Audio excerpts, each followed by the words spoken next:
నమస్తే బోసుకుమారి. ఈ రోజు ఈనాడు పేపర్ బ్యాన్ రైటమ్ గా ఏ వార్తను హైలైట్ చేసింది, ప్రధానమైనటువంటి వార్తను ఏం హైలైట్ చేసింది అనేటువంటి విషయం చూస్తే చంద్రబాబు నాయుడు గారికి సంబంధించి రాష్ట్ర ప్రతిష్ట పునరుద్ధరణే లక్ష్యమైనటువంటి విధంగా పెద్ద బ్యాన్ రైటమ్ పెట్టి రాసినటువంటి పరిస్థితి ఉంది. అందుకే సింగపూర్ వచ్చా, సింగపూర్ లో చంద్రబాబు నాయుడు గారి పర్యటన ఉంది కదా, దానికి సంబంధించి అక్కడ మాట్లాడినటువంటి విషయాలు హైలైట్ చేసే ప్రయత్నం చేశారు.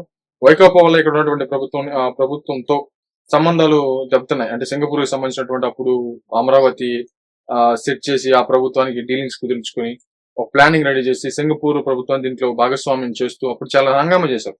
టోటల్ గా జగన్మోహన్ రెడ్డి గారు వచ్చిన తర్వాత వాళ్ళ మీద తప్పుడు రాతలు, లేకపోతే వాళ్ళ మీద ట్రోలింగ్స్, వాళ్ళ మీద విపరీతంగా దూషణ ఇవన్నీ జరగడంతో మాకు ఎందుకు వచ్చిన కొలరాబాబు అని చెప్పేసి వాళ్ళు వెళ్ళిపోయారు. మళ్ళీ వాళ్ళని వెనక్కి తీసుకురావడానికి ఇప్పుడు చంద్రబాబు నాయుడు గారు వాళ్ళ దగ్గరికి వెళ్లి అక్కడ సమావేశాలు నిర్వహిస్తున్నటువంటి పరిస్థితులు ఉన్నాయనేటువంటి విధంగా మాట్లాడతారు. మరి చూద్దాం.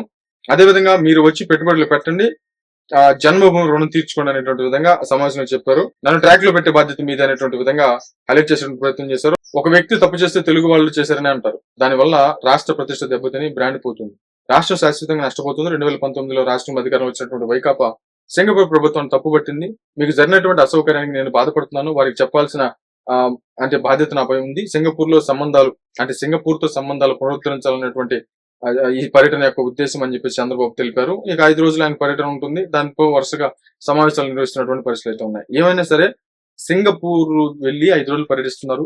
ఆయన మొత్తుకుంటుంది ఒకటే, ఆంధ్రప్రదేశ్ బాగుపడాలంటే. ఒక రకంగా చెప్పాలంటే ఆంధ్రప్రదేశ్ అప్పులు పాలైనటువంటి పరిస్థితులు అయితే ఉంది. ఇప్పుడే కాదు, ఫస్ట్ నుంచి జగన్మోహన్ రెడ్డి గారి దగ్గర నుంచి కూడా విపరీతంగా అప్పులు తేవడం. ఈ రోజు గవర్నమెంట్ ఎంప్లాయీస్ కి శాలరీస్ ఇవ్వాలన్నా కూడా అప్పు చేయాల్సిందే, ఏ పని చేయాలన్నా అప్పు చేయాల్సిందే. అప్పు లేనిది ఆంధ్రప్రదేశ్ లేదు. అప్పుల తోటి నడుస్తున్నటువంటి ప్రభుత్వం ఏదైనా ఉందంటే ఖచ్చితంగా ఆంధ్రప్రదేశ్ ప్రభుత్వమే మోస్ట్లీ.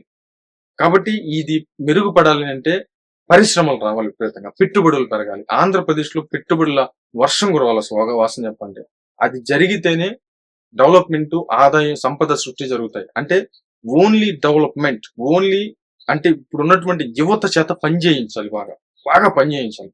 పని చేయించాలంటే పని ఉండాలి.